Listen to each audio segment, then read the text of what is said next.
আজকে বানাচ্ছি dragon chicken. আমরা কম বেশি সবাই রেস্টুরেন্টে খেয়ে থাকি। চলো কিভাবে ড্রাগন চিকেন বানাই রেসিপিটা দেখে নিই।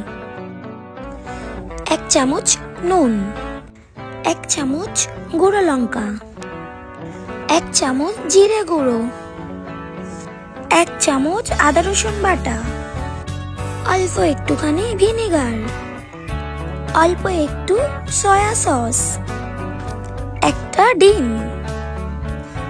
তারপরে একটু ম্যারিনেট করে 1-2 ঘন্টার জন্য ঢাকা দিয়ে রেখে দিতে হবে।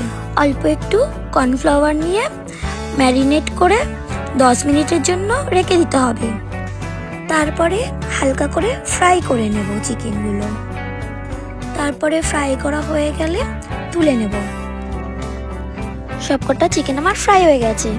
তারপর একটা প্যানে আদা রসুন কুচি, লঙ্কা কুচি, পেঁয়াজ কুচি দিয়ে ভালো করে নাড়াচাড়া করে নিতে হবে।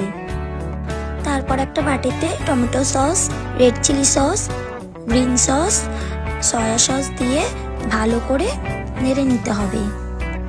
তারপরে সসটা দিয়ে দেব, দিয়ে চিকেনগুলো দিয়ে দেব, দিয়ে ভালো করে নাড়াচাড়া করে নিতে হবে।